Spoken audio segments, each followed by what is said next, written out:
Salut YouTube et bienvenue sur BingeFlixers. Alors aujourd'hui dans cette nouvelle vidéo, nous allons parler d'une série absolument superbe sortie début d'année 2023. Il s'agit de The Last of Us, donc vraiment une série que j'ai adorée, probablement c'est même sûrement une de mes séries préférées de l'année 2023, certainement dans mon top 5 je pense, après ça dépend de ce qui va sortir par la suite. Mais vraiment, voilà, c'est une série incroyable, disponible sur Amazon Prime avec le Pass Warner maintenant. Sachant qu'à sa sortie, c'était plutôt sympa. Elle était disponible uniquement avec Amazon Prime. Donc à sa sortie, voilà, il n'y avait pas besoin du Pass Warner et c'était un rythme hebdomadaire, donc un épisode par semaine. Et c'était génial comme rythme parce que Internet avait le temps de faire des théories entre chaque épisode, le temps de débriefer un petit peu tous les épisodes, de voir un petit peu les avis de chacun. Et franchement, moi j'ai trouvé que c'était un système de diffusion vraiment parfait pour la série, ça convenait parfaitement. Voilà, donc c'est une série que j'ai tout simplement adoré, tout simplement, enfin c'est juste incroyable. Et pourtant j'ai pas joué au jeu, voilà, il n'y a pas besoin d'avoir joué au jeu The Last of Us pour apprécier la série, vraiment pas. Moi j'avais juste regardé quelques let's play parce que voilà, je savais que le jeu c'était quand même un jeu assez beau, assez intéressant et tout, donc j'avais regardé des let's play mais vraiment pas plus que ça en fait, donc je connaissais pas trop l'univers, je savais quand même ce qui se passait. Voilà, c'est un univers post-apocalyptique avec une forme de zombie, mais c'est pas comme les séries de zombies classiques, c'est pas comme du The Walking Dead, c'est vraiment très différent. Si vous aimez pas les séries ou les films de zombies, il y a des chances que vous aimiez quand même The Last of Us. Alors oui, il y a certains moments, il n'y a pas vraiment de jump scare, il y a certains très courts moments où oui, ça fait un petit peu peur, mais globalement c'est quand même pas une série qui fait extrêmement peur. Je dirais que c'est un peu comme les jeux en fait, il y a des moments où ça fait un petit peu plus peur, mais c'est jamais vraiment effrayant, on n'est jamais trop dans l'angoisse, on n'est jamais trop dans l'épouvante. Voilà, ça reste toujours une série principalement dramatique, vraiment une tragédie, et qui pourra vous faire pleurer, c'est sûr et certain, parce qu'il y a des scènes qui sont magnifique, mais vraiment magnifique. Les personnages sont développés mais d'une manière incroyable, vraiment incroyable. Les acteurs sont géniaux. Voilà, le rôle de Joël est joué par Pedro Pascal. Si on m'avait demandé à mon avis, qui est-ce qui pourrait jouer les rôles principaux de Ellie et de Joël, j'aurais été incapable de proposer quelqu'un. Et quand j'ai entendu que ça allait être Pedro Pascal, mais je me suis dit, mais comment ça va pouvoir être Pedro Pascal? Parce que moi, dans ma tête, Pedro Pascal, c'est l'acteur de Narcos, c'est le prince Oberyn dans Game of Thrones, et je le voyais très mal dans le rôle de Joël, et pourtant, mais qu'est-ce qu'il est incroyable! Le choix est vraiment génial, vraiment le choix. Je pense qu'on pouvait pas faire un meilleur choix pour le personnage de Joël, vraiment Pedro Pascal est exceptionnel, mais vraiment exceptionnel dans le rôle. Enfin voilà, j'adore ce personnage, il est tellement complexe dans sa description, dans sa psychologie, dans les liens qu'il a avec les autres personnages. Il est à la fois hypersensible, enfin pas vraiment, il montre pas beaucoup de sensibilité, mais on sent au fond de lui que c'est quelqu'un de profondément humain. C'est un personnage avec lequel on se lie hyper facilement, et que c'est vraiment un plaisir de le suivre au fil des épisodes. On apprend à le connaître de plus en plus dans sa relation avec Ellie, qui est vraiment hyper bien écrite. C'est aussi bien que dans les jeux. Voilà, c'est vraiment, la relation est juste super bien écrite. J'adore suivre leurs aventures tous les deux. Je trouve qu'ils forment un duo parfait vraiment à l'écran. Ils sont génialissimes. Bella Ramsey dans le rôle de Ellie, mais que dire, mais elle a été beaucoup critiquée pour le choix qui a été fait de Bella Ramsey. Ça a été beaucoup critiqué. Beaucoup disaient que ça ne convenait pas au personnage de Ellie, mais regardez la série. Comment vous pouvez penser que Bella Ramsey n'est pas parfaite dans le rôle de Ellie? Elle est génialissime, vraiment. C'est un duo de personnages qui fonctionne mais à merveille, vraiment il y a une complicité entre eux, un naturel qui est vraiment fou et qui permet vraiment aux spectateurs de se lier avec les personnages mais d'une façon inouïe. Vraiment c'est juste, je ne peux pas employer assez de superlatifs pour dire à quel point j'ai adoré The Last of Us. Je regarderai sans hésitation, mais avec une impatience folle, les prochaines saisons, parce que voilà, il y a tellement de choses à décrire, il y a tellement de choses à raconter sur cet univers à la fois glauque, mais en même temps hyper réaliste. Enfin, c'est pas vraiment réaliste parce qu'on sent que c'est des choses qui ne pourront pas forcément arriver, mais il y a une forme de réalisme dans les personnages, c'est-à-dire qu'ils sont tous hyper bien écrits, hyper bien développés, leur psychologie est vraiment bien développée, leurs lignes de dialogue sont parfaites, il n'y a vraiment pas de dialogue en trop, il n'y a pas de blabla pour rien, il n'y a pas de... des fois dans des séries, voilà, ça essaie de combler un peu le vide avec des blagues ou ce genre de choses-là. Là, c'est vraiment pas le cas, les moments d'humour sont bien choisis, sont bien amenés, arrivent au bon moment à chaque fois, et la série nous prend par surprise à pas mal de moments. Avec des scènes qui sont déchirantes, mais vraiment déchirantes. Je pense notamment, déjà, dès le début, on rentre tout de suite dans le bain. Dès le premier épisode, on est tout de suite dans l'ambiance, avec un monde qui ne fait pas de cadeaux. Vraiment, on sent que tout le monde, à tout moment, peut mourir. C'est un petit peu ce qui faisait la force de Game of Thrones à l'époque. Et là, c'est un digne représentant de ce côté où on n'est jamais sûr de si les personnages vont s'en sortir ou pas. C'est tellement brutal, c'est tellement violent, mais ça montre pas forcément beaucoup de violence à l'écran, mais c'est violent dans la psychologie et dans tout ce que les personnages vont pouvoir ressentir et vivre. C'est vraiment une violence en ce sens-là, sans que ce soit vraiment désagréable à regarder. Voilà, il n'y a pas beaucoup de moments gore. Si vous aimez pas tout ce qui est gore, moi personnellement, je suis pas fan de tout ce qui est gore et peur. Et franchement, bah c'est pas vraiment le cas en fait dans la série.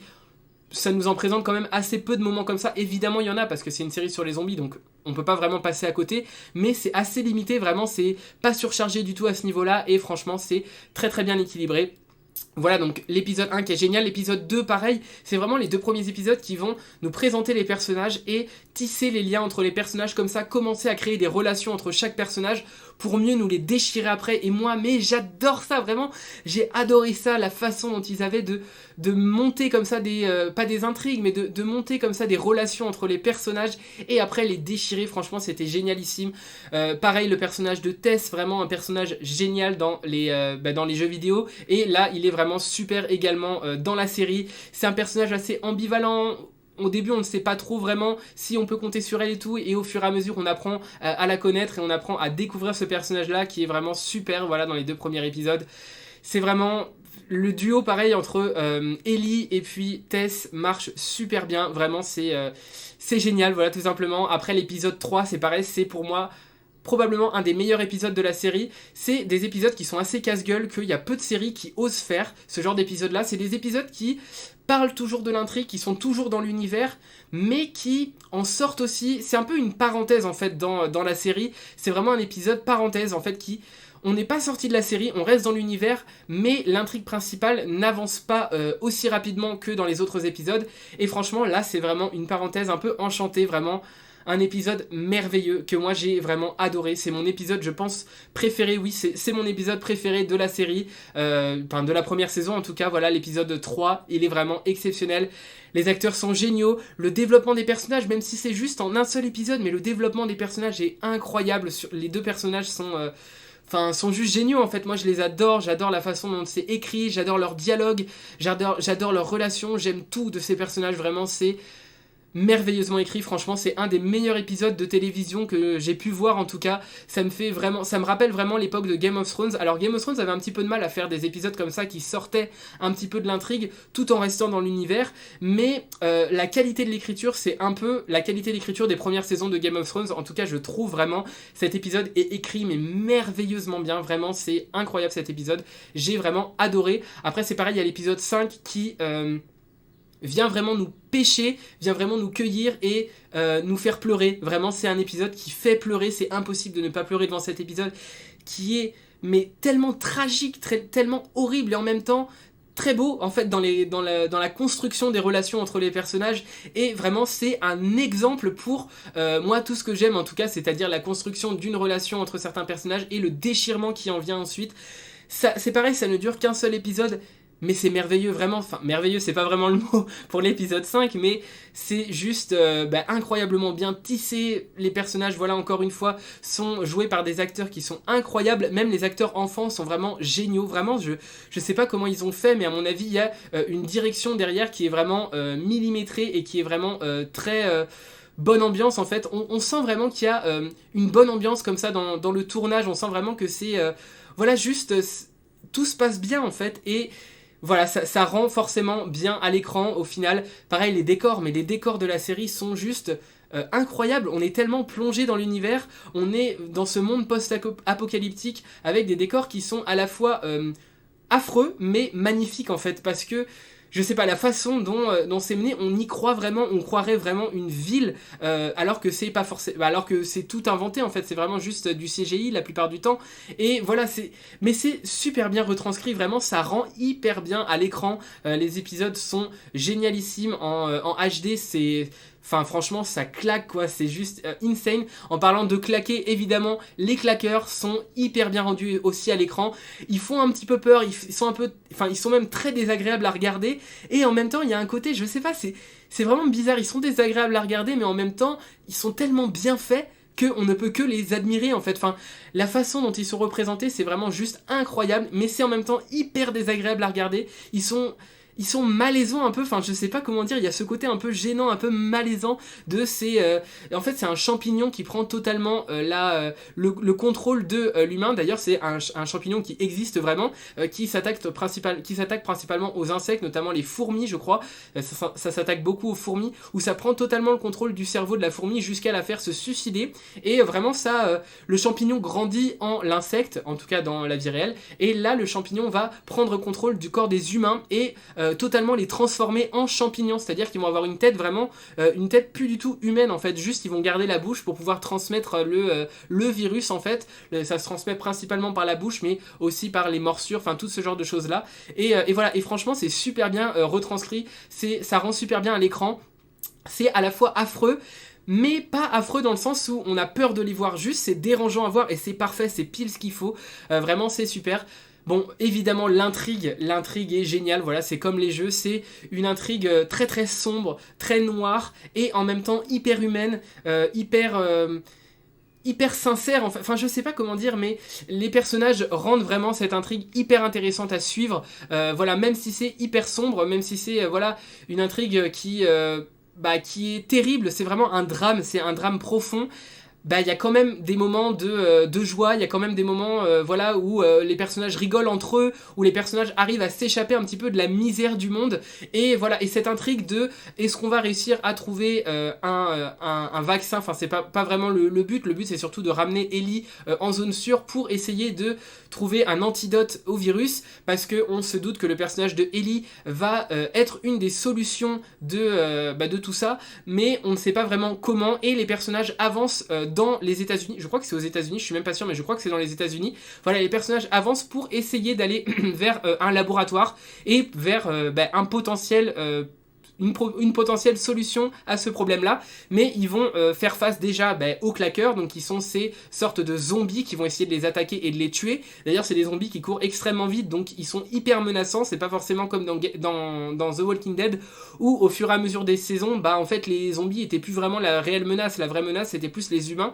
Là, oui, les humains sont une menace, mais pas seulement, en fait. Les claqueurs sont aussi une véritable menace, en fait. Et c'est ça qui est vraiment intéressant, parce que dans l'intrigue, on a tout ce suspense autour à la fois des claqueurs et des humains. Il y a vraiment cette double menace, notamment je pense à la scène de l'université. Bon, la bagarre est pas forcément hyper bien représentée, je trouve que ça aurait pu être plus développé, c'est un des seuls points faibles je trouve de la série, c'est vraiment cette scène de l'université qui n'est pas aussi bien que ce que j'en attendais, mais voilà, elle est quand même intéressante. Ça nous montre aussi que les personnages, les humains pardon, peuvent être des réelles menaces dans la série, et c'est hyper intéressant d'avoir cette double menace, à la fois les claqueurs, les zombies en fait, et puis les humains évidemment. Voilà, donc c'est une série vraiment géniale sur tous les points. Je crois que c'est 8 épisodes, 8 ou 9 épisodes, je suis plus bien sûr, mais voilà, c'est des épisodes qui se binge-watch. Enfin, ça se binge-watch, oui et non, parce que il y a tellement de suspense qu'on a trop envie de savoir la suite, c'est tellement bien que c'est difficile de se retenir de regarder la suite, on a envie de tout regarder d'affilée, tellement c'est bien. Le générique, j'en ai pas parlé, mais le générique est génial, vraiment. Le générique, j'adore la musique du générique, j'adore juste le générique en lui-même, je le trouve vraiment génial. Voilà, c'est une série hyper qualitative, c'est du HBO évidemment, c'est juste génial. J'attends avec une impatience mais folle les prochaines saisons. Pareil, j'en ai pas parlé, mais il y a aussi la relation entre Ellie et Riley, je crois, notamment l'épisode où ils sont dans le centre commercial. Mais oh là là, mais quel épisode incroyable, mais... C'est pareil, la relation qu'ils ont tous les deux, les moments, c'est vraiment un cocon. En fait, on est vraiment dans une bulle de joie, en fait, dans cet épisode. Et à un moment, mais la série vient nous tirer dessus comme ça, vraiment... c'est incroyable, c'est juste génialissime, vraiment, cet épisode dans le centre commercial, il est vraiment génial aussi. Je ne pouvais pas ne pas en parler parce que, voilà, la relation entre Riley et puis Ellie est vraiment super bien représentée. Il y a des scènes du jeu vidéo qui sont tournées, enfin, ils sont vraiment filmés de la même manière que c'était dans le jeu vidéo. Vraiment, on retrouve les scènes exactement identiques, et vraiment, c'est génial. Voilà, la façon dont l'intrigue de cet épisode est montée, mais c'est vraiment génialissime. À la fois l'intrigue de la série en général au fil des épisodes est vraiment excellente, mais vraiment quand je dis excellente, c'est vraiment excellente. Et en même temps, chaque épisode a une forme d'intrigue personnelle en fait. Chaque épisode a vraiment sa propre intrigue et c'est toujours hyper bien monté. C'est-à-dire que chaque épisode en lui-même a un début et une fin et c'est vraiment clos en fait. Enfin, ça va continuer dans les épisodes qui suivent, mais vraiment les intrigues de chaque épisode sont clôturées et sont vraiment hyper bien écrites, mais vraiment hyper bien écrites. Probablement, en tout cas moi je trouve que c'est une des meilleures séries disponibles actuellement, franchement, ne passez pas à côté. En plus je crois qu'il y a un essai du Pass Warner de 30 jours gratuits, donc franchement, essayez et regardez The Last of Us. D'ailleurs je sais pas s'il y a besoin du Pass Warner pour le regarder, étant donné que à sa sortie, il n'y avait pas besoin du Pass Warner. Je sais pas si maintenant ils ont limité l'accès à The Last of Us avec l'achat du Pass Warner ou pas, je sais pas si c'est vraiment le cas. En tout cas, si c'est le cas, franchement, prenez le Pass Warner juste pour regarder ça et à la limite regardez House of the Dragon en même temps parce que vraiment ça vaut le coup. Mais franchement, The Last of Us, c'est une série qui en vaut tellement la peine. Vous allez adorer, que vous ayez fait ou pas les jeux, peu importe. Franchement, peu importe. Ça permet juste de découvrir cet univers d'une autre façon que les jeux vidéo. Moi personnellement, je suis pas forcément extra fan des jeux vidéo qui nous plongent dans un univers parce que je retrouve pas tout ce côté humain. J'ai du mal à me familiariser avec les personnages, j'ai du mal à me lier avec les personnages, à ressentir vraiment une émotion forte parce que c'est pas pareil en fait, c'est pas des vrais humains en fait qui jouent, c'est des personnages créés, donc j'ai un peu plus de mal avec ça. Et là la série franchement, mais c'est génial parce que en plus les intrigues, comme je l'ai dit déjà plein de fois dans cette vidéo, voilà, les intrigues sont vraiment dramatiques et sont vraiment profondément sentimentales et ça vient nous prendre, ça vient nous cueillir mais tellement d'une façon terrible et en même temps belle. Et enfin voilà, juste franchement regardez, je ne peux pas vous dire autre chose que regardez The Last of Us. C'est génialissime, vraiment, c'est une série 10 sur 10, peut-être pas 10 sur 10, mais peut-être 9,5 sur 10, voilà. Mais voilà, juste c'est exceptionnel. Je suis impatient de voir la suite, normalement c'est pour 2025, peut-être 2026. Peu importe, honnêtement, si vous nous faites une saison à la hauteur de la saison 1, bah vous pouvez même la sortir qu'en 2027, je m'en fiche, franchement. Je m'en fiche parce que c'est juste jouissif d'avoir des séries aussi bien réalisées, aussi bien développées. Voilà, il faut en avoir plus. Merci HBO vraiment de faire des séries comme ça. J'en fais peut-être un petit peu trop là, mais franchement, voilà, j'ai adoré The Last of Us. Donc je ne sais pas si vous avez regardé The Last of Us, ni même si vous avez joué au jeu. En tout cas, si c'est le cas, n'hésitez pas à me dire ce que vous en avez pensé dans les commentaires, ce que vous en avez pensé par rapport à la série de jeux vidéo. Est-ce que vous avez préféré? Est-ce que vous avez aimé autant? Est-ce que vous avez trouvé que c'était bien retranscrit? Je pense que oui, parce que honnêtement, les critiques sont dithyrambiques à ce niveau-là. Franchement, ça a été une excellente adaptation. Voilà, donc n'hésitez pas à me dire dans les commentaires ce que vous en avez pensé. C'est toujours un plaisir pour moi de vous lire. Et sur ce, je vous dis à la prochaine pour une prochaine vidéo. Salut YouTube!